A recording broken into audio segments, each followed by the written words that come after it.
Hey folks, Coach Patrick here, Endurance Nation, back with another Coach podcast. In fact, back with a January 2019 podcast.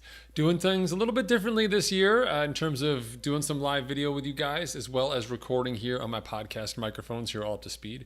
But most importantly, I just want to make sure that you are aware of our January outseason push. This is the most important time of year when athletes, regardless of sport, do the work it takes to build up and get stronger for the rest of their year. Whether you're a triathlete or a runner or a cyclist or a mountain biker or a hiker or whatever your challenge may be, January represents a great time to kick things off. And inside Endurance Nation, we have all the resources, the team, the learning, and the ethos that you need to be successful. And we're excited to have you join us. During this month, there'll be lots of content coming out from us, from these podcasts to some webinars to some Facebook Live events. All opportunities for you to see how we operate. And we sure hope you decide to come inside and give us a free trial.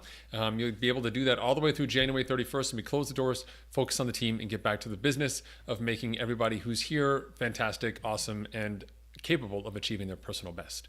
So with that said, I'm going to take a brief pause here and come back with my podcast here for the first one of January 2019. So excited. All right, so we're back. So the Outseason podcast here, January 2019. What are you thinking about? What's going through your head?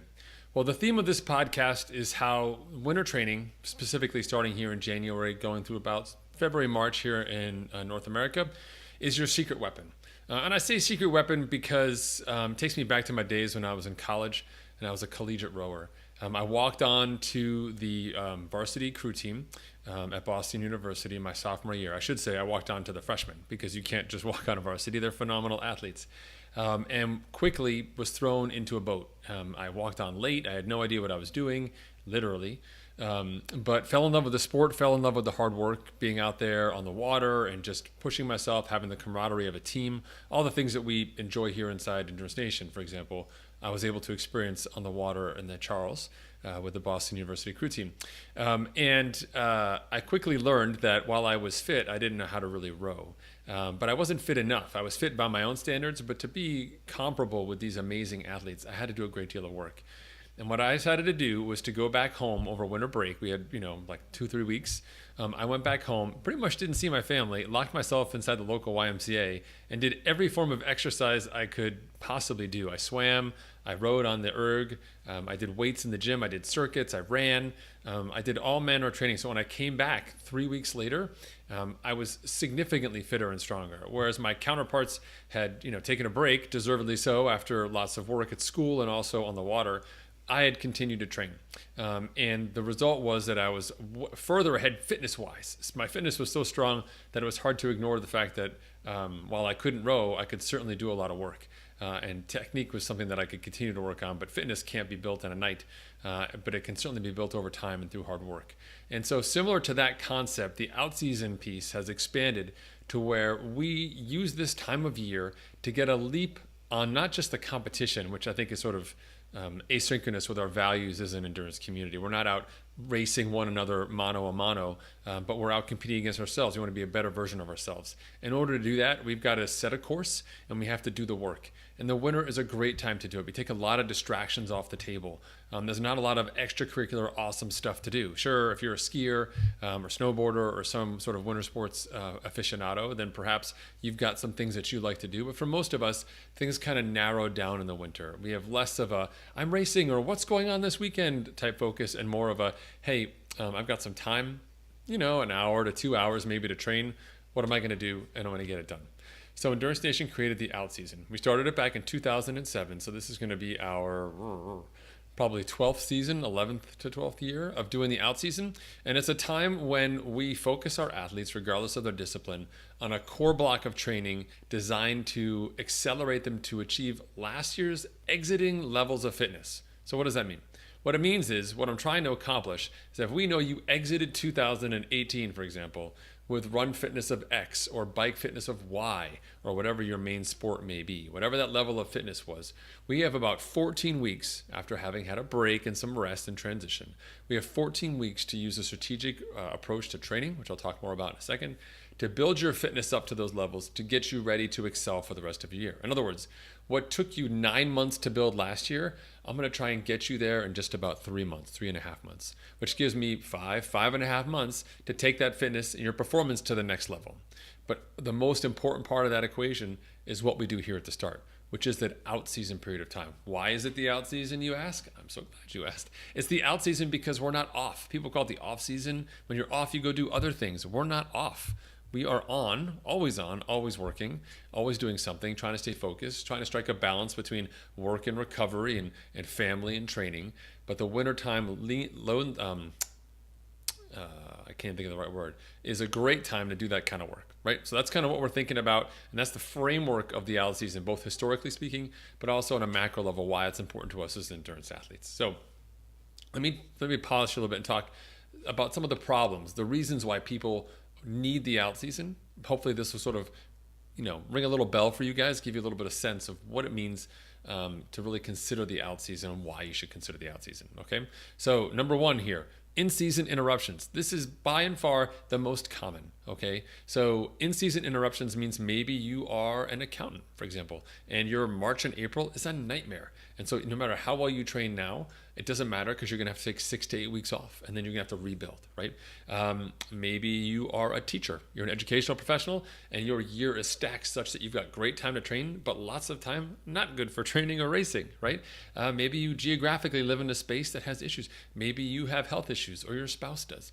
Maybe your kids are crazy and constantly being arrested. I'm not naming any names, right? Whatever it may be, something comes up. I know people all over the country, all over the world, who just live that life. Something comes up. These are the people for whom things come up.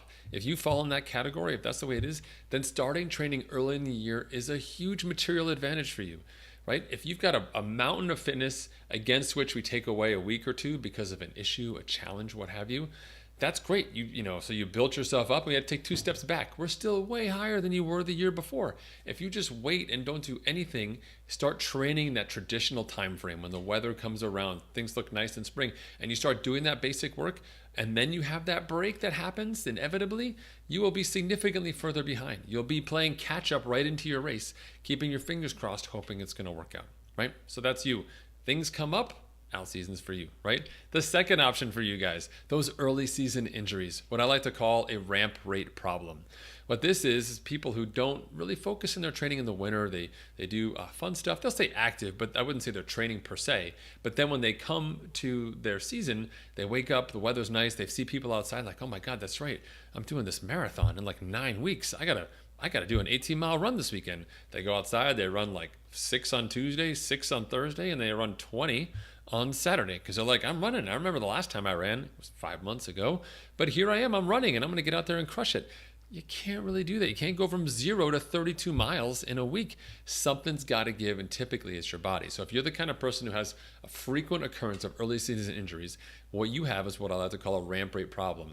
The load from 0 to you training again is too steep. You do it in too short of a time frame. We can use the winter to extend that window to build the fitness up without going excessively long early on, doing functional testing along the way to make sure that the work that you're doing now matches your current fitness on a charted path to get you to where you were last year. Not starting now where you think you are based off of last year's numbers, because it's been a while since you've been there. So if you've got a ramp rate problem, you need the out season. Option number 3, minimal intensity in your current training program. This is a classic one. The majority of endurance athletes love aerobic exercise. If you're the kind of person your friends say, how did you do that race? And you say, well, I did nutrition and I trained, I did whatever. And like, no, dude. How did you go for 8 hours and not go insane? How'd you do something for 8 hours? If it doesn't even occur to you that doing exercise for 8 hours might be somewhat of a mental challenge, then you probably are addicted to aerobic training. You just like to lock it in, get outside and just run around. You look at stuff, you like to ride your bike and explore new areas, whether you're on skis or a fat bike or you're hiking or whatever it is. You just love being out and just moving. That general state of life with endorphins involved and a little bit of sweat, maybe a gel or two or a Cliff Block, some Gatorade, and you're a happy camper, then you are in that aerobic zone and you love it. The challenge with that is that the majority of your training is happening in that same zone, that same color on your chart, if you will. If it was a pyramid, you're in that bottom feed layer. That means you need to do a great deal of training over a great amount of time to see any type of benefit. It's a little bit easier on your body, but it doesn't necessarily bring the same level of results that you can do by leveraging intensity. And so we like to use intensity in the out season, in this winter time frame, when the weather's not so great. Being outside is nice for an hour, but it's not nice for 4 hours, right?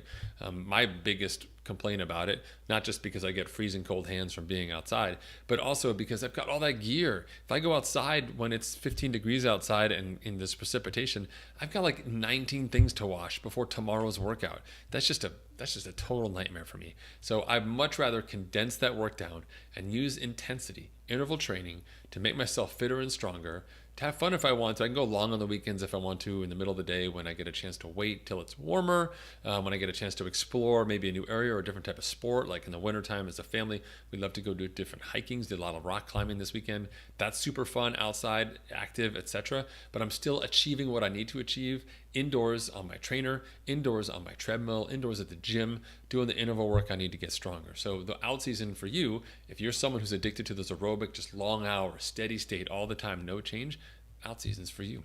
And the fourth and final problem that I have for you guys is that lack of nutritional practice. Okay, so what does that mean? You're the athlete who says, everything was going great on race day until someone gave me a strawberry banana gel. Or I think the Coke on the course was poisoned by the Russians. Or I don't know what happened, but all of a sudden my stomach decided to turn upside down and I just threw up everything, and I just don't know why. I don't know. Someone must have given me something. It wasn't my fault. It wasn't the fact that I didn't practice. It wasn't the fact that I wasn't training nutritionally. And I noticed that a great deal with athletes who are fit, who are ready, but don't bring that race execution, that planning mindset.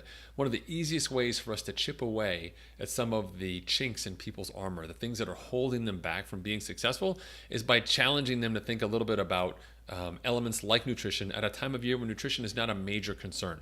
Okay, so it's easy for you to think about nutrition inside on the trainer, right? I've only got to go 30 feet from my kitchen where I keep my Gatorade in my bottles to my bike downstairs where I consume it. I don't have to carry 19 bottles on my bicycle. I have a table next to my bicycle. I don't need to worry about keeping track of stuff when traffic's going by me and buses and deer and whatever else is happening.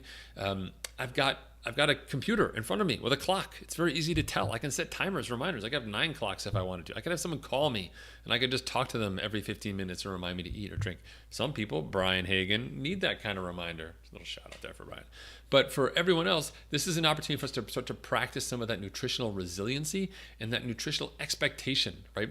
What's amazing for most people when they begin this process in the winter, even though it's only a 45-minute or an hour-long workout, is how much better those workouts get, how much people's minds are literally blown that just a little bit of carbohydrate, a little bit of consistent fluids actually makes a massive difference. And it really does. And so that discipline that we build here in the winter months then begins to trickle out as the workouts get longer. You can't unlearn that. You can't take away nutrition and be like, well, I had to eat for an hour, but I've got a 4-hour workout coming. Who needs to eat for that? Like, no way, you can't unlearn how beneficial that was for you. And that winter is a great time to do it. Also because it coincides with people who are typically trying to make significant changes in body composition, the opportunity to be a little strategic using intensity as a lever to also do that, develop some muscle mass, help sort of change your body composition a little bit from that, and being strategic with our food from a food consumption around exercise window as opposed to a restrictive, just eliminate all these foods from all of my diet all the time,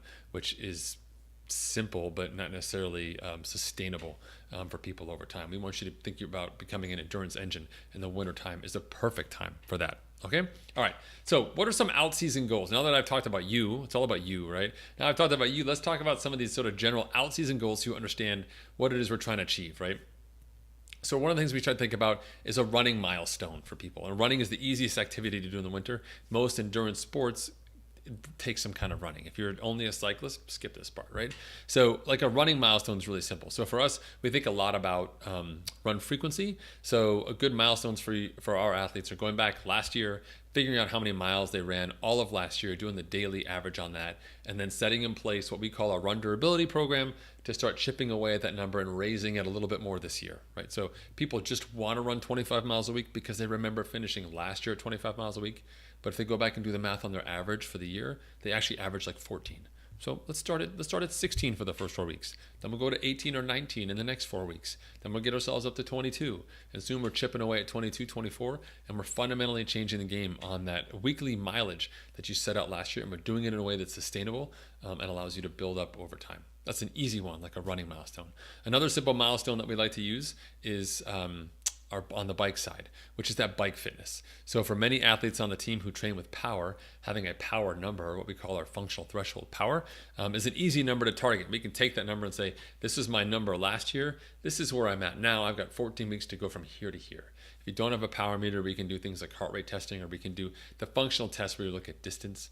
We get to use indoor workouts that we've integrated into Zwift. We've got team workouts on Zwift live right there in your Zwift mobile companion, or for people who love Trainer Road or any other type of device, we have all those workouts. You can simply load them into your computer or wherever you do your workouts, and then start working right away to build that incremental fitness up. And that's an easy one because you can chip away at it. You can identify a gap.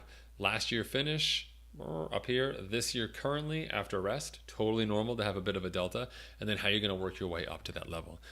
Understanding those two components, where you are and where you were, makes it a lot easier to figure things out. Once you have 2 points on a map, well, we can chart a path for that. If you only have one place you want to get and we have no idea where you are, that's no great. If we only know where you are and we have no idea where you want to go or how to get there, that's not great, right? So we think about using those bike metrics as a tool to challenge yourself over those 14 weeks. And then finally, another key out-season metric that we have is a half marathon exit goal. Again, going back to running, the half marathon for us is a great proxy. For most people, it's between an hour and 30 and 2 hours in terms of exercise. So it's just long enough to get a decent amount of work in and a great baseline level for your fitness. If we do a shorter interval, like a 5K or 10K, the data can be a little skewed, especially for people who are more fast twitch oriented. If you do something like a marathon, performance on that day is greatly predicated upon the weather. 1 second, please let me have a glass of water here. It's greatly predicated on the weather, and then as well as how well you've tapered, right? And so a lot of times in the out season, we're not necessarily tapering for an event, so that half marathon fits that sweet spot. If you're doing another discipline you're focusing on, we have other tests you can do to get similar numbers. But we use this as our exit tool, as a means of capturing the work you've done in the winter, giving you a target to train towards, an event, and then also using that as a tool that we can begin to plan your early races and race pacing with that, your race rehearsals. All the critical work builds off of that event, that capstone that lets us transition from that winter training into what we call the general prep and getting you ready for the rest of your year. Generally occurs around springtime when weather gets a little bit nicer. So those are the three things that we think about for goals. We think about like a milestone for distance or frequency for running. We think about a bike power or test number that we can work against, and we like to come up with an exit event, some sort of capstone that allows us to capture the work that you've done, put a bow on it, and then also go forward taking those lessons learned and understanding with more clarity where you're at and how you can continue to improve across the rest of your year. Super important. So people always ask me how the out season works, and this is really important for those of you out there who have not tried the out season. Of course, just as a friendly reminder, you can come inside, you can create a free trial with the team now through January 31st to check things out. If you just want plans, you can go ahead and sign up for that lower tier of plan level as well. That's always open, and you can access all of our plans and the resources and so on and make sure that you're off and running, right? More than 60 digital training plans with our partners at Final Surge. Everything you need to be successful as an endurance athlete, all right there. And if you can't find it, message us, we'll find it for you, all right? But how does the out season work? So the out season is 14 weeks. It was distilled down originally from way back in the day at 20 weeks down to 14 weeks, and it's broken into 3 phases. And those 3 phases are really important.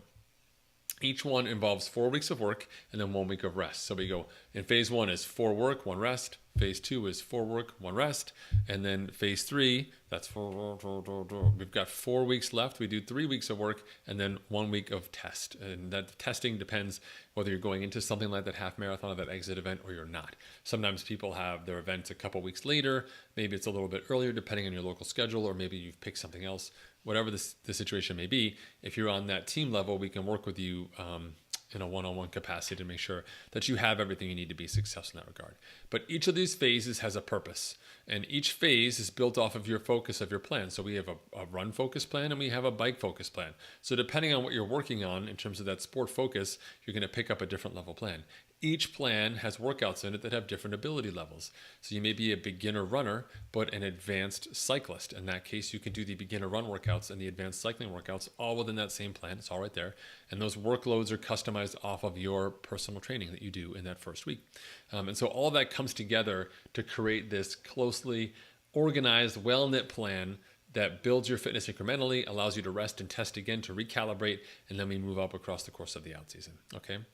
One of the most important components of the out season is what we don't do. So a lot of times people like to talk about, I do this and add this and add this. It's like going to physical therapy. Every session you go, they give you a new exercise. By like session 6, you've got like 4 hours worth of exercises to do with an elastic band. You're going nuts, right? Nobody wants that. So what we think about here is less is more, and we want return on investment. I want the minimum effective dose of training. So if I can get your fitness up in an hour versus 2 hours in the winter, I'm going to choose the hour.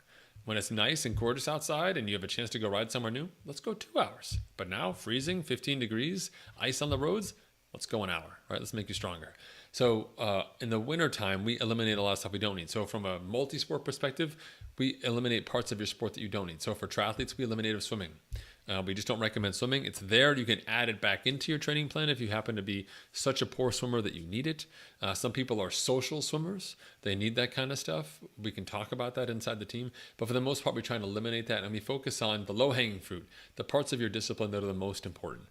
So from a multi-sport perspective, that's cycling and improving that cycling strength. And it's that run durability. And if your sport involves running, the longer we can have to ramp your fitness up to get ready for a race, the better you'll be, right? The longer the ramp, the less steep it is, the easier it is to build, the longer the benefits are from the streak that you build in terms of your running. So we do a lot of eliminating what doesn't matter. And I like to fill that extra time with strength training, some flexibility, maybe some core work. You get to choose. All of those are options that you can put into your training plan.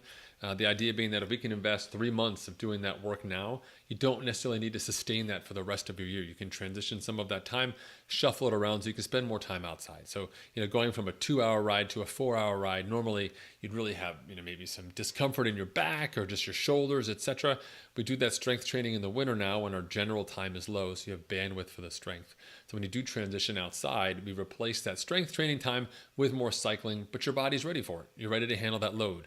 And that's a great way for you to move forward and to create a sustainable pattern of training and incremental growth that allows you to spend more time doing the sport that you need to do before your race and not dealing with some of those little issues that sort of compound and make training just, generally more work than fun. Right? Okay. Another hallmark of the out season is that we do intensity where it's safe and we do frequency where it's required. So intensity where it's safe for us is those really sort of minimal non-weight bearing exercises. So the bike is an easy one. Some people like cross country or skate skiing. Some people do skimo. We want something that's low impact, hard work, opportunities for us to do some intervals that don't involve crushing your body. There'll be plenty of time in season where we have to do race specific work that's very challenging and borderline, for example, high effort or hard effort or high volume running can be very borderline damaging to your body if you're not careful with how you dose it, how you take care of your body. If that's the case for you, you've got to be really mindful of it. So we use those non-weight bearing modalities now, like the bike, as an opportunity to get really strong. I can crush you on the bike now. There's minimal consequences for that. But I'm not going to also crush you on the run. The run becomes more of a frequency exercise, an opportunity for us to say, how can I start laying in place this general ramp that's going to make me successful over time? And so you'll see run frequency goals inside our out-season training plan. There are mileage targets each week as a suggestion based off of ability level, beginner, intermediate, and advanced, to challenge you, to keep you on track. And of course, as part of the team, you can join one of our run durability groups where people are currently, building run streaks. You've got a couple people heading into that 2-year mark now who've been doing a daily run of some flavor over time. It's really a bit of a mind shift, and it's pretty amazing to most folks who haven't done this before to see the value behind frequent runs of different paces and the value that intensity plays in that equation as compared to what you might otherwise think. So hard to explain much else about run durability unless you're in it, so you should definitely come and check it out. And then finally, for me, the most important part, I think, is how digestible it is, right? I have workouts that are very easy to see. An hour-long workout has a main set. It's done. It's 2 by 12 minutes. It's 3 by 1 mile, right? It's, I don't know, it's one 45-minute effort. It's very simple. It's not like those outdoor workouts for us endurance athletes that just go on forever. They're like 6 hours or 7 hours, or you're dealing with sunrise or sunset, or perhaps both. Those challenges are fantastic and fun to deal with when things are going well. But in many cases, the length of those training sessions really take away from your ability to focus on the smaller parts of the equation that do add up. And so one of the things I like about winter training is that I know what my number is for the bike, right? Or I know what my target is for the run, and I can chip away at that number in a weekly context. Every single week I can chip away at it, and I know I made progress. I know I've improved. And so for those of us who are type A, who love coffee, I mean, who doesn't love coffee? I don't have a coffee problem. I don't know what you're talking about. Get out of my face, dude. That's not okay. We know we really respond well to having those metrics on a dashboard and being able to challenge ourselves against those numbers. Our job inside Endurance Nation is to make sure that your focus is appropriately spread out across the season in such a way that your attention to detail and your energy and your enthusiasm are directed in a manner that builds your fitness, allows you to feel that forward progress, but we're not overstepping. We're not being too aggressive in any area that's going to potentially set us back. So at the end of the day, the OutSeason sort of encompasses all of this. It's something that we start as early as October 31st, as early as November. So people doing those early season races have been already crushing it. They're already in like week 10, which is amazing. And then January is the last official team start for the OutSeason, when our athletes begin the process of really ramping up. So if you've got a big race in 2019, it's an endurance event, you're going to challenge yourself. It's something that takes longer than an hour and a half. We've got a training plan and the communities for you to be successful. And we have the OutSeason program right now, which is designed to make sure that you're successful through the duration of your season by kicking off the beginning of your year right. For me, inside the team, when I talk to athletes, I always ask them how many OutSeasons they've done. People want to tell me, I've been on the team 3 years, 4 years, 5 years. I don't really care about how long you've been on the team. I care about how many OutSeasons you've done, because each of these OutSeasons is a building block where we get to make an incremental leap forward, a quantum step, if you will, that allows you to erase years of just general training, years of unfocused specificity, allows you to become stronger so that when you go out and do that volume stuff in season, you're ready for it. You're mentally tougher. You've got that mental six pack. You've got that nutritional experience. You've got quality numbers that you know work, and you can really put your mind towards what it means to build to your race, as opposed to training on a really rapid ramp, trying to make up all that time and hoping that you get it done just before the race, before you have to taper, so that it all works out with your fingers crossed. That's just not the way it has to be. You've got a great community of athletes and coaches here inside Endurance Nation who can help you be your best, help you be successful. All you've got to do is come inside and check it out. Just head over to endurancenation.us/start, and there you can pick your sport. You can tell us what you're doing. We'll come back to you with a season plan, and we'll get you rolling right away and have you crushing your goals before you know it. I want to thank you guys for tuning in to another podcast, this time a little video version as well. I hope you enjoyed this. Those of you who do have questions, etc., please go ahead and put them on the site. You go over to our Facebook page, facebook.com/Endurance Nation. You can submit your questions. If you join our newsletter list, which you can do over at endurancenation.us, you'll see the pop-up.